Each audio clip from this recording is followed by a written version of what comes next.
இன்று கரூர் நாடாளுமன்ற தொகுதிக்குட்பட்ட விராலிமலை சட்டமன்ற தொகுதியில் புதுக்கோட்டை மாவட்டத்தில் கிட்டத்தட்ட 6 கோடி ரூபாய் மதிப்பிலான அரசு ஆரம்ப சுகாதார நிலையங்கள் இன்று மாண்புமிகு மக்கள் நல்வாழ்வுத்துறை அமைச்சர் அவர்களால் அண்ணன் ரகுபதி அவர்கள், மாண்புமிகு அமைச்சர்கள் ரகுபதி அவர்கள், அண்ணன் மெய்யநாதன் அவர்களுடைய முன்னிலையில் திறந்து வைக்கப்பட்டது. அதில் 2-3 முக்கியமான விஷயம் நான் இங்கே சொல்ல விரும்புகிறேன். நம்ம தொடர்ச்சியாக தமிழ்நாட்டின் மாண்புமிகு முதலமைச்சர் அவர்கள் கேன்சர் ஸ்க்ரீனிங் பண்ணணுங்கிற ஒரு கோரிக்கையை ஏற்று முதல்ல ஈரோடு உட்பட 4 மாவட்டங்களில் பண்ணியிருந்தாங்க. கடந்த முறை அமைச்சர் அவர்கள் மணப்பாறை சட்டமன்ற தொகுதிக்கு அரசு மருத்துவமனையில் கட்டிடங்களுக்கு அடிக்கல் நாட்ட வந்தப்போ அதை கரூர் நாடாளுமன்ற தொகுதியிலையும் செய்யணும்னு நான் கேட்டிருந்தேன். ஏன்னா கேன்சர் ரொம்ப அதிகமாக பரவுறதை நம்ம பார்க்க முடியுது. அதே மாதிரி பெண்களுக்கு குறிப்பாக கர்ப்பப்பை வாய் புற்றுநோய், மார்பக புற்றுநோய் இதெல்லாம் கொஞ்சம் நம்ம கவலைப்படக்கூடிய அளவில் வர்றதை பார்க்குறோம்.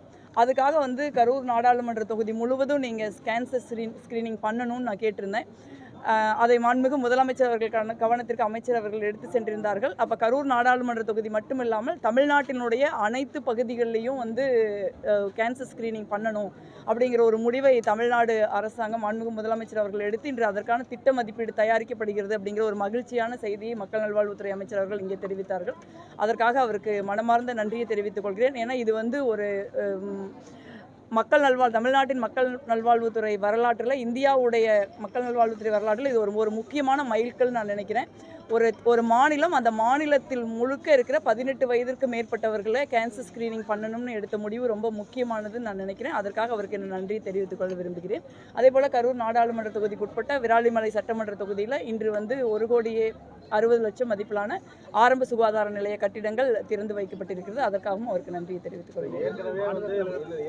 புற்றுநோய் ஆராய்ச்சி மையத்தோட கிளை இங்கே புதுக்கோட்டையில் திறந்தாங்க. ஆனால் அது எந்த பயனும் இல்லை. இந்த ஆட்சி வந்ததுக்கப்புறம் அது அப்படியே கிடப்பில் போடப்பட்டதான் ஒரு தகவல் இருக்கு. இல்லை, அப்படி இல்லை, நான் அப்படி நினைக்கல. ஏன்னா ஆராய்ச்சி மையம்ங்கிறது ரிசர்ச் பண்ணுறது. ஆராய்ச்சி மையம் ஸ்கிரீனிங் பண்ணுறது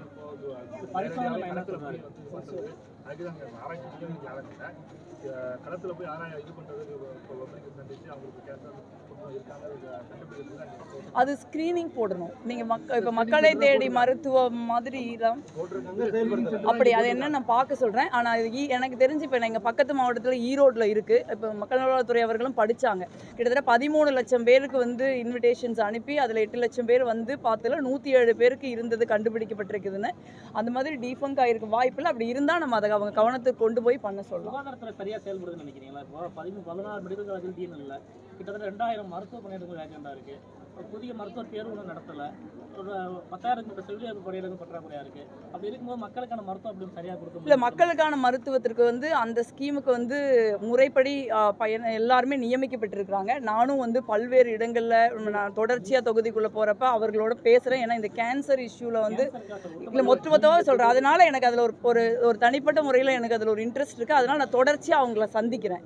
அப்போ அவங்க தொடர்ச்சியாக போகிறாங்க. இப்போ நாம் 100 நாள் வேலை காட்டுக்கு போகிறோம், சுய உதவிக்குழு மக்களை மீட் பண்ணுறோம், கல்லூரிகளுக்கு போகிறோம். அப்போ தொடர்ச்சியாக நம்ம கேட்குற கேள்விகள் இவங்க வராங்களா, நீங்கள் போய் பார்க்குறீங்களா, உங்களுக்கு இன்ட்ரெஸ்ட் இருக்குதா, இல்லை நீங்கள் போக மாட்டேங்கிறீங்களா, இந்த மாதிரி கேட்குறோம். அப்போ தொடர்ச்சியாக அவங்க வராங்கன்னு மக்கள் சொல்கிறத நம்ம பார்க்க முடியுது. நீங்கள் என்னை பொறுத்த வரைக்கும், நியமனங்களை பொறுத்த வரைக்கும் எல்லா டிபார்ட்மெண்ட்லேயுமே எல்லா காலத்துலேயுமே வேகன்சி இருந்திருக்கு. இதே புதுக்கோட்டையில் நீங்கள் தமிழ்நாடு அரசாங்கம் வர்றதுக்கு முன்பு ஒரு சுகாதாரத்துறை அமைச்சர் இங்கே இருந்திருக்காங்க. அப்படி இருந்தால் கூட நிலைமை எவ்வளோ மோசமாக இருந்துன்னு எனக்கு தெரியும். நாங்கள் கொரோனா தொற்று வந்தப்போ எனக்கு அதிமுக ஆட்சி இருந்தது. நாங்கள் இங்கே இருக்கிற எல்லா செல்லப்பாண்டியன் உட்பட நிறைய பேர் அரசு மருத்துவமனைகளுக்கு போய் ஆய்வு பண்ணோம். போகிறப்ப பார்த்தீங்கன்னா இங்கே வெண்டிலேட்டர் கூட கிடையாது. நீங்கள் சுகாதார அன்னைக்கு இருக்கிற கொரோனா தொற்று காலத்தில் எல்லாருக்குமே அடிப்படை பிரச்சனைங்கிறது மூச்சு திணறல் தான் ஆரம்பிக்குது. ஒரு வெண்டிலேட்டர் கூட நீங்கள் ஒரு சுகாதாரத்துறை அமைச்சருடைய சொந்த தொகுதியிலேயே நீங்கள் இழுப்பூர்லேயோ விராலிமலையிலேயோ இல்லை. அதே கேஸ் தான் வேடசந்தூர்லேயோ மணப்பாறை மாவட்ட தலைமை மருத்துவமனை அங்கேயே இல்லாத ஒரு சூழல் இருந்தது. அப்போ நாடாளுமன்ற உறுப்பினர் நிதியிலிருந்து தான் நாங்கள் முதல் முறையாக அந்த வெண்டிலேட்டரையே வாங்கி வைக்க வேண்டிய சூழல் இருந்தது. அதில் விராலிமலை தொகுதியில் அந்த காலகட்டத்தில் ஒரு பெரிய ஊழல் நடந்து உங்களுக்கெல்லாம் தெரியும். அந்த பணத்தை மீட்டு அதுக்கப்புறம் நான் பள்ளிக்கூடம் கட்டுறதுக்கு கொடுத்தோம், ஹாஸ்பிட்டல்களுக்கு கொடுத்தோம். அந்த மாதிரி நிலைமை மாறி இன்றைக்கி பெரும்பாலான கட்டமைப்புகள் நம்ம கரூர் நாடாளுமன்ற தொகுதிக்குள்ளே 20 கோடி ரூபாய்க்கு கட்டமைப்புகள் வந்திருக்கு. அதே இன்றைக்கி மணப்பாறை அரசு மருத்துவமனையோ இல்லை இழுப்பூர் மருத்துவமனையோ விராலிமலை மருத்துவமனையோ நம்ம பார்த்தோம்னா மேம்படுத்தப்பட்டிருக்கு. இன்றைக்கி இப்போ மினிஸ்டர் ஒரு பெரிய லிஸ்ட்டே படித்தாங்க. அறந்தாங்கியில் ஒரு 6 அடுக்கு கட்டிடம், அந்த மாதிரி புதுக்கோட்டை மாவட்டம் சிறிய மாவட்டமாக இருந்தால் கூட இங்கேயே கூட இருக்குதுன்னு. எப்போவுமே சிறப்பாக செயல்படுறதுக்கு மேலும் சிறப்பாக செயல்படுறதுக்கு ஸ்கோப் இருக்குது. ஆனால் என்னை பொறுத்த வரைக்கும் கடந்த காலங்கள் காலங்களில் அதிமுக ஆட்சியில் வந்து மக்கள் நல்வாழ்வுத்துறை செயல்பட்டதை விட செயல்படாமல் இருந்திருக்கு. ஸோ அந்த மாதிரி காலகட்டங்களை தாண்டி இன்னைக்கு வந்து ஒரு மக்கள் நல்வாழ்வுத்துறை மட்டுமல்ல, தமிழ்நாடு அரசாங்கம் பல்வேறு திட்டங்கள் மூலம் ரொம்ப சிறப்பாக செயல்படுறாங்கன்னு தான் நான் நினைக்கிறேன். ஏன்னா வேலை வாய்ப்பு பார்த்தீங்கன்னா இன்னைக்கு ஒரு பெரிய பிரச்சனையாக இருக்குது. நீங்கள் வந்து பாஜக ஆட்சியில் 45 ஆண்டு காலமாக இல்லாத வேலைவாய்ப்பின்மை இருக்குன்னு அரசாங்க டேட்டா சொல்லுது. ஸோ அந்த மாதிரியான ஒரு சூழ்நிலை ஒரு பிரதமர் எடுக்கக்கூடிய முயற்சிகளை ஒரு தமிழ்நாட்டினுடைய ஒரு மாநிலத்துடைய முதலமைச்சர் எடுக்கிறத நம்ம பார்க்க முடியுது. அதே மாதிரி உயர் கல்வியை பொறுத்த வரைக்கும் நம்ம ஒரு பெரிய ஒரு பாய்ச்சலை நிகழ்த்தியிருக்கோம். இப்போ நம்ம கரூர் நாடாளுமன்ற தொகுதியில் தான் முதல் முறையாக வந்து பள்ளிக்கூடங்களை முழுக்க மாடர்னைஸ் பண்ணுங்கிற ஒரு முயற்சியை நான் எடுத்தேன். கிட்டத்தட்ட 100 பள்ளிக்கூடங்களில் நம்ம வந்து ஸ்மார்ட் கிளாஸ் போட்டு மாடர்னைஸ் பண்ணோம். கிட்டத்தட்ட ஒரு 80,000 ஸ்டூடெண்ட்ஸ் அப்போ பெனிஃபிட் ஆனாங்க. ஆனால் இன்னைக்கு பள்ளிக்கல்வித்துறை பார்த்தீங்கன்னா 25,000 அனைத்து ஆரம்ப பள்ளிகள்லையும் ஸ்மார்ட் கிளாஸ் போடுறாங்க. இது வந்து கல்வியில் ஒரு பெரிய புரட்சி ஏற்படுத்தி, ஏன்னா இன்னைக்கு எல்லாமே டெக்னிக்கலாக மாறிக்கிட்டு வர்ற சூழலில் ஒரு கரும்பலகையை மட்டும் வச்சு நம்மளுடைய மாணவர்களுடைய அறிவை மீட்டு எடுத்துட முடியாது. ஸோ அந்த மாதிரி ஒவ்வொரு டிபார்ட்மெண்ட்டாக நம்ம சொல்லிக்கிட்டே போகலாம். அஃப்கோர்ஸ் நிறைய விஷயங்களை வந்து நம்ம மேம்படுத்தி பண்ணலான்னு இருந்தால் கூட, என்னை பொறுத்த வரைக்கும் ஒவ்வொரு துறையிலையும் நம்ம எடுத்துக்கிட்டா கூட அந்த துறையில் இந்த பணிகள் சிறப்பாக செயல்பட்டு நடந்திருக்கு அப்படின்னு சொல்கிற முத்திரை பதிக்கக்கூடிய பல முயற்சிகளை தமிழ்நாடு அரசாங்கம் எடுத்திருக்காங்க. அதை வந்து நம்ம வந்து நிச்சயமாக அப்ரிஷியேட் பண்ணணும். டாக்டர்கள் பற்றாக்குறை, அதாவது இப்போ புதுக்கோட்டை மாவட்டத்தில் சமீப 2 புதுக்கோட்டையிலும் சரி அறந்தாங்கிலையும் சரி மருத்துவர்கள் பணியில் இல்லாத சூழ்நிலை 2 உயிரிழப்பு ஏற்பட்டிருக்கு. இல்லை, அமைச்சரே இப்போ சொன்னாங்க, இப்போ கீரனூர் அரசு மருத்துவமனை வந்து மேம்படுத்தப்பட்டிருக்கு, அங்கே மருத்துவர் பற்றாக்குறை இருக்குது அப்படின்னு அமைச்சரே இப்போ சொன்னாங்க.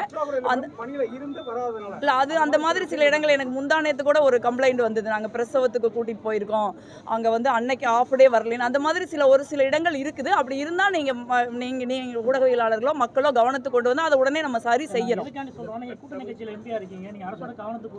நிச்சயமா நாங்கள் இப்போ கவனத்துக்கு, இப்போ நீங்கள் கேன்சர் இப்போ அமைச்சரே சொன்னார் நான் கவனத்துக்கு கொண்டு வந்தேன்னு சொல்லிட்டு, அந்த மாதிரி மக்கள் பிரச்சனைகள் என்ன இருக்குதோ கவனத்திற்கு கூட்டணி கட்சியோ ஆளுங்கட்சியோ இருந்தால் கூட கவனத்திற்கு எடுத்துகிட்டு போகிறது தான் அவங்க வேலை. மக்கள் நல்வாழ்வுத்துறை அமைச்சர் வந்து ஒவ்வொரு ஊர்லேயும் கரூர் நாடாளுமன்ற தொகுதியில் இருக்க முடியாது, நாங்கள் தான் போய் அதை சொல்லணும். மக்களும் சொல்கிறாங்க. இப்போ நமக்கு எப்படி தெரியுதுன்னா, நம்ம காடாக போகிறப்ப பார்த்தீங்கன்னா பெண்கள் நம்ம கேட்குறோம், எப்படி நீங்கள் மென்ஸ்ட்ரல் ஹைஜீன் மேனேஜ் பண்ணுறீங்க அப்படின்னு நம்ம கேட்டோம்னா அவங்க ரொம்ப ஷாக்கிங்காக நம்ம ஒரு உடல் ஆரோக்கியத்தை பேணக்கூடிய அளவில் அவங்க மாதவிடாய் சுத்தத்தை மெயின்டைன் பண்ணலை. ஸோ அப்போ அதனால தான் இப்போ இன்றைக்கி அந்த கோரிக்கையை வச்சுருக்கோம். நிச்சயமாக அதை பரிசீலித்து அவங்க ஏதாவது செய்வாங்கன்னு நான் நினைக்கிறேன். இந்த கோரிக்கை நீங்கள் வச்சிருக்கீங்க, ரொம்ப காலமாக இந்த கோரிக்கைகள் வந்து வந்துட்டு தான் இருக்குது. நீங்கள் சொல்கிற கோரிக்கை மெயின் சப்ஜெக்ட் ரொம்ப காலமாக அந்த ஏடிஎம்கே ஆட்சி காலத்தில் செய்யலை அப்படின்னு நம்ம சொல்லிட்டு இருக்கோம். உங்க ஆட்சிக்கு வந்து 3 வருஷத்துல தான் நீங்கள் அதான் அவங்க சொன்னாங்களே 4 மாவட்டங்களில் 8.5 லட்சம் பேருக்கு பண்ணியிருக்காங்க. இப்போ வந்து தமிழ்நாடு ஃபுல்லாக பண்ணணும் அப்படின்னா தமிழ்நாடு ஃபுல்லாக பண்ணுறதுக்கான ஒரு நிதி ஒதுக்கீடு தேவை. அதை அவங்க கொடுக்குறன்னு முயற்சி எடுத்திருக்கிறது நான் ரொம்ப முக்கியமாக பார்க்குறேன். ஏன்னா இல்லை எந்த ஒரு ஸ்கீமும் வரலேன்னு சொல்கிறது வந்து சரியில்லைன்னு நான் நினைக்கிறேன். அது வந்து ஒரு எதிர்க்கட்சி சார்ந்த ஒரு வியூ. எதிர்க்கட்சிக்காரங்க வந்து எப்போவுமே வந்து என்ன நீங்கள் பாலாரும் தேனாரும் ஓடுனா கூட எதுவுமே செய்யலைன்னு தான் சொல்லுவாங்க. நான் சொல்கிறேன், இதே அதிமுக ஆட்சியில் இதே சுகாதாரத்துறை அமைச்சர் அவர்கள் விஜயபாஸ்கர் இருக்கிறப்ப நான் அப்பவும் நாடாளுமன்ற உறுப்பினர், நான் சொல்கிறேன், நாங்கள் நேரில் போய் பார்த்து நீங்கள் ஒரு வெண்டிலேட்டர் இல்லாத ஒரு சூழலில் தான் அரசாங்க மருத்துவமனைகள் இருந்திருக்கு. ஒரு சுகாதாரத்துறை அமைச்சர் எம்எல்ஏவாக தேர்ந்தெடுக்கப்பட்டிருக்கிற ஒரு தொகுதி, அந்த தொகுதியிலேயே நிலைமை அதுதான். நீங்கள் அந்த மாதிரி சுகாதாரத்துறை அமைச்சர் மேலே வரக்கூடாத குற்றச்சாட்டுகள்லாம் வந்திருக்கு. ஒரு சுகாதாரத்துறை அமைச்சர் மேலே குட்கா வித்ததுக்கு உறுதுணையாக இருந்தால் குற்றச்சாட்டுகள் வந்திருக்கு. அது வேறு யார் மேலேயுமே வரக்கூடாது, ஆனால் சுகாதாரத்துறை அமைச்சர் மேலே நிச்சயமாக வரக்கூடாது. இல்லை சப்ஜெக்ட் எடுக்கிறது. அதனால வந்து அந்த மாதிரியான ஒரு சூழல்ல மாறி இன்னைக்கு ஒரு ஆரோக்கியமான இடத்தை நோக்கி தமிழ்நாடு அரசாங்கம் சரி மக்கள் நல்வாழ்வுத்துறையும் சரி பயணிக்கிறாங்கிறத நம்ம ஏத்துக்கணும். இல்ல இப்ப இத்தனை கட்டிடங்கள் இத்தனை கட்டிடங்கள் வந்திருக்கு. நீங்க தமிழ்நாட்டுல நான் ஒரு சின்ன ஒரு நிமிஷம் ஊடகவியலாளர்களா நான் ஒரு சின்ன எக்ஸசைஸ் தர்றேன். நீங்க காலேஜுக்கு அப்புறம் எந்த எக்ஸசைஸும் பண்ணியிருக்க மாட்டீங்கன்னு நினைக்கிறேன். நீங்க வந்து புதுக்கோட்டை மாவட்டத்தை எடுத்துங்க. புதுக்கோட்டை மாவட்டத்தில் இந்த 3.5 ஆண்டு காலத்தில் அரசாங்க மருத்துவமனைகளில் எத்தனை எக்யூப்மெண்ட்ஸ் வந்திருக்குது, எவ்வளவு பில்டிங் வந்திருக்குது, எவ்வளவு நிதி ஒதுக்கீடு செய்யப்பட்டிருக்கு 3.5 ஆண்டு காலத்தை எடுத்துக்கணும். ஒரே நிமிஷம். 10 ஆண்டு காலத்தில் அதிமுகவோட 10 ஆண்டு காலத்தில் எவ்வளவு கட்டிடங்கள் வந்திருக்கு, எவ்வளவு நிதி ஒதுக்கீடு வந்திருக்கு, எவ்வளவு எக்யூப்மெண்ட்ஸ் வந்திருக்கு எடுத்துக்கிட்டு வாங்க நம்ம பேசலாம். வேற ஏதாவது கேள்விக்கு போகலாம். சொல்லுங்க.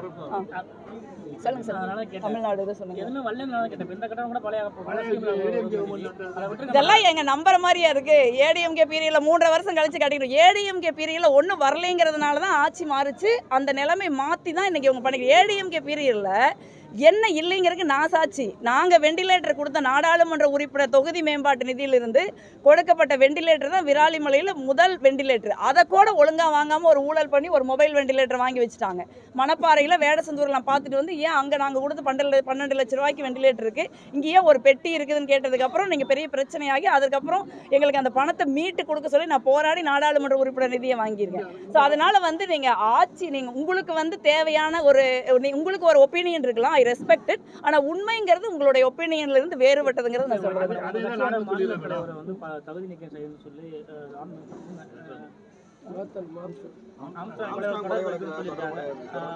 யார் சொல்லியிருக்கா? இல்ல, பிஎஸ்பிங்கிற ஒரு கட்சி தேசிய அளவில் பாஜகவுடைய பி டீமா மட்டும் கிடையாது, பாஜகவின் ஒரு அங்கமாகவே ஆகிருச்சு. உத்தரப்பிரதேசத்தில் ஏன் பிஎஸ்பிக்கு டெபாசிட் போச்சு, ஏன் வந்து காங்கிரஸ் எஸ்பி கூட்டணி ஜெயிச்சுது? பிஎஸ்பியை பொறுத்த வரைக்கும் அவங்க ஒரு பிஜேபி, அவங்க ஒருபோதும் இனிமேல் பிஎஸ்பி கிடையாது. அந்த பிஜேபியில் அதிகாரப்பூர்வமாக அவங்க இணையிலையோடைய அவங்க பிஜேபியோட தான் இருக்காங்க. ஒரு பிஜேபியோட இருக்கிற ஒருத்தருக்கு ஒரு தமிழ்நாடு காங்கிரஸ் கமிட்டியின் தலைவர் வந்து ஒரு சிறப்பாக செயல்பட்டால் ஒரு சிறப்பாக செயல்படக்கூடிய தலைவர் இருக்கக்கூடாதுன்னு தான் பாஜக நினைப்பாங்க. இப்போ பாஜகவின் வாய்ஸாக தான் பிஎஸ்பி வந்து இந்தியா ஃபுல்லாகவே இருக்குது. அப்புறம் தமிழ்நாட்டில் மட்டும் அவங்க என்ன வேற ஒரு டப்பிங் குரலாக கொடுக்குறாங்க? அடுத்து இல்லை, குற்றச்சாட்டுகள் வந்து நீங்கள் வந்து யார் வைக்கிறாங்கிறத பார்க்கணும். பாஜக குற்றச்சாட்டுகளை வைக்கிறப்ப, பிஎஸ்பி குற்றச்சாட்டுகளை வைக்கிறப்ப நீங்கள் வந்து இந்த மாதிரியான குற்றச்சாட்டுகள் காலங்காலத்துக்கு இருக்கும். அப்போ வந்து எதிர்கட்சி வந்து யாராவது அவங்க எதிர்கட்சி அல்லாதவர்கள் மேலே ஒரு குற்றச்சாட்டுகள் வைக்கிறாங்க அப்படின்னா அவர் வந்து சிறப்பாக செயல்படுறாங்கன்னு தான் அர்த்தம், வேற ஒன்றும் கிடையாது. பாஜக பிஎஸ்பியோட குற்றச்சாட்டுகளை நம்ம சீரியஸாக எடுத்துக்க முடியாது. தமிழ்நாடு அரசாங்கம், குறிப்பாக காவல்துறை, ஒரு மிக திறமையான ஒரு காவல்துறை அதிகாரி திரு அஸ்ரா கார்க் அவர்களுடைய தலைமையில் ஒரு டீம் போட்டு அவங்க சிறப்பாக செயல்படுறாங்க. அவரோட கிரெடென்ஷியல் நம்ம எல்லாருக்குமே தெரிஞ்சது தான். அடுத்தது என்ன சொல்லுங்க?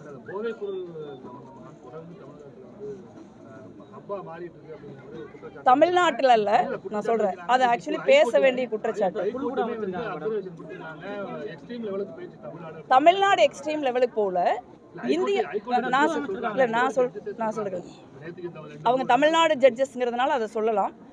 உண்மை என்ன அப்படின்னா, நீங்கள் பாஜக ஆட்சிக்கு வந்து இந்த 10 ஆண்டுகளில் போதைப்பொருள் பழக்கம் மிக கடுமையான அளவில் இந்தியா முழுவதும் இருக்குது. அதுக்கு மோசமான விக்டிமா ஒரு மாநிலம்னா அது பஞ்சாப். ஒவ்வொரு மருந்து கடையிலையும் போதைப்பொருள் விற்கிற ஒரு சூழலை காங்கிரஸ் ஆட்சி தான் மாற்றி காட்டினாங்க மாநிலத்தில். நீங்கள் தொடர்ந்து பார்த்தீங்கன்னா இது ரொம்ப முக்கியமான கேள்வி.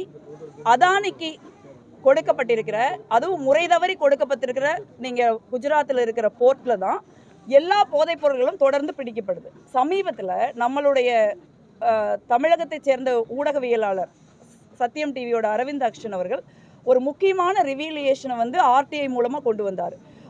அதனோட குவான்டிட்டி எனக்கு சரியாக நினைவில்லை. ஒரு மிகப்பெரிய அளவிலான கைப்பற்றப்பட்ட போதைப்பொருள் நார்கோட்டிக் டிபார்ட்மெண்ட், அதாவது ஒன்றிய அரசாங்கத்தினுடைய மோடி அவர்கள் அரசாங்கத்துடைய நார்கோட்டிக் டிபார்ட்மெண்ட்டில் இருக்க வேண்டிய ஒரு போதைப்பொருள், அவங்க கஸ்டடியில் இருந்த போதைப்பொருள் 90% வந்து காணாமல் போய்விட்டதா ஆர்டிஐயில் அவங்க தகவல் கொடுத்துருக்காங்க. ஸோ இது வந்து ரொம்ப கவலைக்குரிய விஷயம். அந்த காணாமல் போகிறதா அவங்க சொல்கிற குவான்டிட்டி இருக்குதுல்ல, அது வந்து இந்தியாவினுடைய இளைஞர்களின் எதிர்காலத்தையும் முழுக்க அழித்து விடக்கூடிய ஒரு குவான்டிட்டி.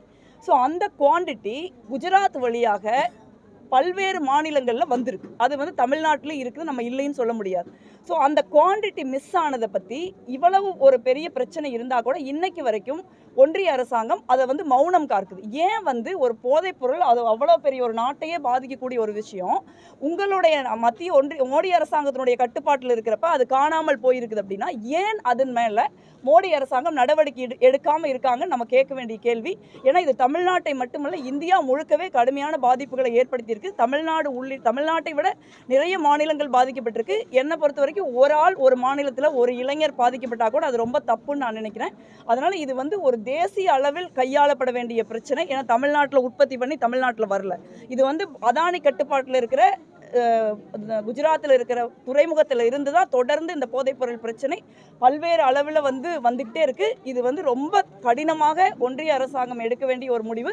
இதை மிக நிச்சயமாக நாடாளுமன்ற கூட்டத்தோடு நாங்கள் கடந்த முறையும் எழுப்பியிருக்கோம், இந்த முறையும் மிக நிச்சயமாக நாங்கள் எழுப்புவோம். நம்ம வந்து போதைப்பொருள் வந்து அப்பா வந்து குஜராத் அம்பாடி துறைமுகம் இருக்குன்னு மறுக்க முடியாது உண்மைதான். இருந்தாலுமே அங்கேருந்து வெளியில வந்ததுனால தமிழ்நாடு border தமிழ்நாடு மட்டும் வரல, நான் தான் சொல்றேன், தொடர்ச்சியா இல்ல அந்தந்த ஸ்டேட்லயும் அவங்க நடவடிக்கை எடுக்கணும். ஆனா நீங்க இந்தியா முழுக்க ஒரு ஒன்றிய அரசாங்கம் ஒரு கண்மூடித்தனமாக கிட்டத்தட்ட அந்த துறைமுகத்திற்கோ அந்த துறைமுகத்தினுடைய உரிமையாளருக்கோ அந்த காணாமல் போன போதைப் பொருளுக்கோ ஒரு கள்ள கூட்டணி இருக்கிற மாதிரி மௌனமா இருக்காங்க. அது வந்து மிகப்பெரிய அதிர்ச்சிக்குரியது. ஒரு அரசாங்கத்திற்கு தெரியாம தான் அது நடந்திருக்கும் அப்படின்னா நிச்சயமா அரசாங்கம் இந்நேரம் நடவடிக்கை எடுத்திருக்கும். ஒரு சாதாரணமா நீங்க ஒரு பத்திரிகையாளர், ஒரு ஊடகவியலாளர், ஒரு ஸ்டூடெண்ட் ஒரு உண்மையை எழுதுனாங்க அப்படின்னா, இல்ல ஒரு எதிர்க்கட்சி தலைவர் உண்மையை பேசுறாரு அப்படின்னா அந்த அந்த அந்த ஊடகவியலாளர் வீட்டுக்கு உடனே சிபிஐ போகுது, உடனே இடி போகுது. அந்த ஸ்டூடெண்ட் போய் அரெஸ்ட் பண்ணிட்டு வராங்க. உமர் காலித் பாத்தீங்கன்னா 4 வருஷமா கிட்டத்தட்ட உள்ள இருக்கா அப்படி. ஸோ இந்த மாதிரி அமைச்சர்கள் எதிர்க்க ராகுல் காந்தி பேசுறாரு அப்படின்னா அவருக்கு டெத் த்ரெட்ஸ் வருது. நீங்க யாரை எங்கேயாவது நம்ப முடியுதா? ஒரு நாட்டுல ஒரு எதிர்க்கட்சியின் தலைவர், ஒரு புகழ்வாய்ந்த ஒரு குடும்பத்தை சேர்ந்தவர், ஒரு பாரம்பரியமிக்க காங்கிரஸ் கட்சியுடைய முக்கியமான தலைவர் இந்த நாட்டிற்காகவும் இந்த நாட்டு மக்களுக்காகவும் இந்த நாட்டின் கொள்கைக்காகவும் இந்த நாட்டின் இறையாண்மைக்காகவும் பேசுறாரு அப்படின்னா அவர் மீது வந்து பாஜகவை சேர்ந்த அமைச்சர்கள், சட்டமன்ற உறுப்பினர்கள், நாடாளுமன்ற உறுப்பினர்கள் நீங்கள் கொலை செய்யப்படுவீர்கள் சொல்றாங்க. ஸோ அந்த மாதிரி ஒரு சூழல் இருக்கிற ஒரு நாட்டில் இந்த மாதிரி ஒரு நார்கோட்டிக் டிபார்ட்மெண்ட்டு மிகப்பெரிய போதைப் பொருள் வந்து கடத்திட்டு வந்து அது ஒரு குறிப்பிட்ட மோடியின் நண்பருக்கு சொந்தமாக இருக்கிற துறைமுகத்தில் இருந்து நிறைய பிடிக்கப்படுற ஒரு சூழல் இருக்கிறப்ப ஏன் அமைதியாக இருக்காங்கிற கேள்வியை கேட்கணும். மிக நிச்சயமாக நம்ம கட்டுப்படுத்தணும். ஆனால் இந்திய அளவில் வர்றப்ப நீங்கள் அது narcotic department control, narcotic department மிக நிச்சயமாக நடவடிக்கை எடுக்கணும். காவல்துறை நடவடிக்கை எடுக்கணும். இப்போ என்னுடைய கவனத்திற்கு ஏதாவது வந்தால் நம்ம உடனே நம்ம நாடாளுமன்ற தொகுதியில் இருக்கிற எஸ்பிக்கு ஃபோன் பண்ணி சொல்கிறோம். அவங்க போய் அந்த இடத்த பார்த்து நமக்கு நல்ல நடவடிக்கை நமக்கு சொல்றாங்க. நடவடிக்கை இல்லைன்னு சொல்ல முடியாது. ஆனா இதனோட ரூட் காஸ் என்னன்னா, நீங்க எங்கிருந்து இது வந்து சப்ளை செய்யப்படுதோ அதை வந்து நிறுத்தணும். இப்போ நம்ம இதை மட்டும்தான் செஞ்சுக்கிட்டு இருக்க முடியும். ஸோ அந்த பொறுத்த வரைக்கும் மோடி அரசாங்கம் தொடர்ச்சியாக இந்தியாவில் இந்த மாதிரி போதைப் பொருட்கள் புழக்கத்தில் இருப்பதற்கு கண்டும் காணாம இருக்கிறாங்க. அதற்கு என்ன காரணம்ங்கிறதை ஊடகவியலாளர் நீங்க அடுத்த முறை பாஜகவோட சந்திப்புல கேளுங்க. கடந்த பாராளுமன்ற தேர்தலில் போது தொகுதி பக்கமே வரலங்கிற ஒரு எதிர்ப்பையும் பொதுமக்கள் எதிர்ப்பையும் தாண்டி நீங்க இரண்டாவது முறையா வெற்றி பெற்றீங்க. அது மக்களுக்கு எதுவும் வாக்காளர்களுக்கு எதுவும் இல்ல அது வந்து பொய் அப்படின்னு மக்கள் புரிந்து கொண்டிருக்கிறார்கள் அர்த்தம். இப்ப நான் இன்னைக்கு நான் போகாத 100 நாள் வேலை காடுகளோ, நான் போகாத அரசாங்க பள்ளிக்கூடங்களோ, அரசாங்க மருத்துவமனைகளோ, நான் சந்திக்காத சுய உதவி குழுக்களோ இந்த தொகுதியில கிடையாது. என்ன இல்ல குறைங்கிறது இருக்கும். நீங்க ஒரு நாடாளுமன்ற உறுப்பினருங்கிறது வந்து நாங்க வந்து கிட்டத்தட்ட இருக்கிறோம் இல்லைங்கிற மாதிரி நாங்க ஒரு பாலிசி மேக்கிங் பாடி. பட் அதையெல்லாம் தாண்டி நான் சொன்னேன் 100 பள்ளிக்கூடங்களை நான் நவீனப்படுத்தியிருக்கேன். அதனோட வேல்யூ என்னன்னு எங்க மக்களுக்கு தெரியும். கிட்டத்தட்ட 1 லட்சம் பெண்களை சந்திச்சு மென்ஸ்ட்ரல் ஹைஜீன் மேனேஜ்மெண்ட் பத்தியும் மாதவிடாய் கால சுத்தம் பத்தியும், அதே போல வந்து நீங்க எப்படி வந்து கேன்சர் விழிப்புணர்வு பண்ணணும், எப்படி வில்லி வயா மாதிரி டெஸ்ட் எல்லாம் இருக்குது அதை நீங்க பயன்படுத்திக்கணும், 1 லட்சம் பெண்களை சந்திச்சு நான் பேசியிருக்கேன். அதே மாதிரி நான் ஏறி இறங்காத கல்லூரிகளே இங்கே கிடையாது. அந்த அளவுக்கு வந்து நம்ம தொடர்ச்சியாக பணியாற்றி இருக்கோம். 6 மாத காலம் தான் நாங்கள் வந்து கிட்டத்தட்ட நான் இதுக்கு போயிருக்கேன். தலைவர் நடந்தப்போ நாங்கள் ஒரு நாட்டுக்காக நடக்க வேண்டிய சூழல் இருந்தது.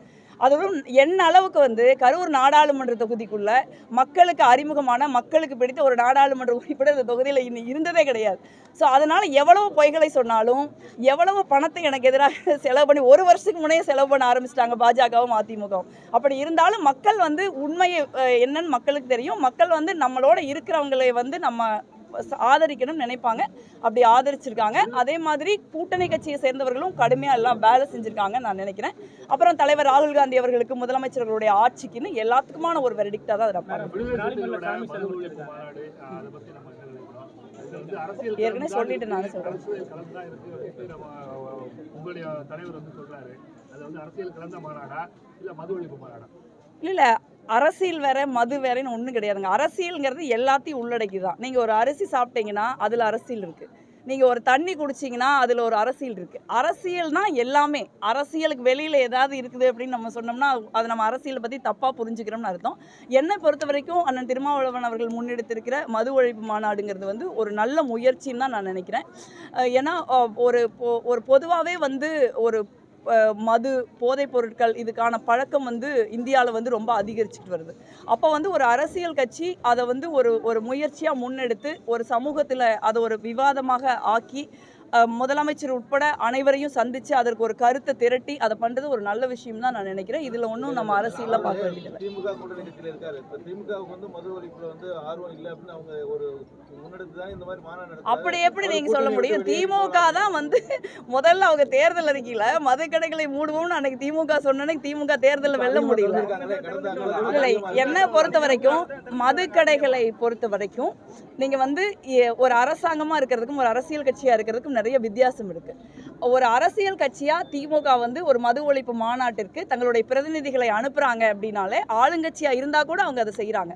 அதை வந்து நான் வரவேற்கணும்னு நினைக்கிறேன். என்னை பொறுத்த வரைக்கும் மது, போதை, பெண்களுக்கு எதிரான வன்முறைகள், பாலியல் வன்முறைகள், குழந்தைகளுக்கு எதிரான வன்முறைகள், இந்த மாதிரியான ஒரு சமூகத்தை ஒரு கடுமையாக பாதிக்கக்கூடிய ஒரு நீண்டகால அடிப்படையில் ஒரு பிரச்சனைகளை ஏற்படுத்தக்கூடிய விஷயங்கள்ல யார் செஞ்சாலும் அது வந்து வரவேற்கக்கூடியது. இதில் வந்து எல்லா அரசியல் இயக்கங்களும், ஊடகங்களோ இல்லை மற்ற சமூகத்தில் இருக்கிறவர்களோ எல்லாரும் அதை சேர்ந்து தான் பார்க்கணும்னு நான் நினைக்கிறேன். ஒரு வெள்ளை பேப்பர் இருக்குதுன்னா வெள்ளை பேப்பர் தான் நம்ம பார்க்கணும், ஏன் கருப்பு புள்ளியும் பார்க்கணும்? ஆட்சியில் பங்கு, அதிகாரத்தில் பங்குன்னு ஏற்கனவே காங்கிரஸ் வந்து பல்வேறு முறைகளை வந்து ஒழிக்க ஆரம்பிச்சு. இப்போ திருமாவளவன் சொல்றாரு 2026 எலெக்ஷன்ல ஆட்சியில் பங்கு, அதிகாரத்தில் பங்கு, அதெல்லாம் 2026 தேர்தல் வர்றப்ப காங்கிரஸ் கட்சி தேசிய தலைவர் அவர்கள் முடிவு பண்ணுவாங்க. விராலிமலை பறவை சரணாலயம் சொல்றான், சித்தன்னவாசல் உலக புகழ்பெற்ற சுற்றுலாத்தலம் சொல்றான். இது ரெண்டையும் மேம்படுத்த நீங்க சித்தன்னவாசல் நான் சொல்றேன். சித்தன்னவாசலை பொறுத்த வரைக்கும் மேம்படுத்துறதுக்கு நம்ம ஒரு முயற்சி எடுத்தோம். அதை தமிழ்நாடு அரசாங்கம் வந்து ஏத்துக்கிட்டு ஒரு 3 கோடி ரூபாய் நிதி ஒதுக்கீடு செஞ்சிருக்காங்க. விரைவில் வந்து சித்தன்னவாசலை மேம்படுத்துறதுக்கான பணிகள் நடக்கும். அது ஒரு மேம்படுத்தப்பட வேண்டிய இடம் தான். நன்றி.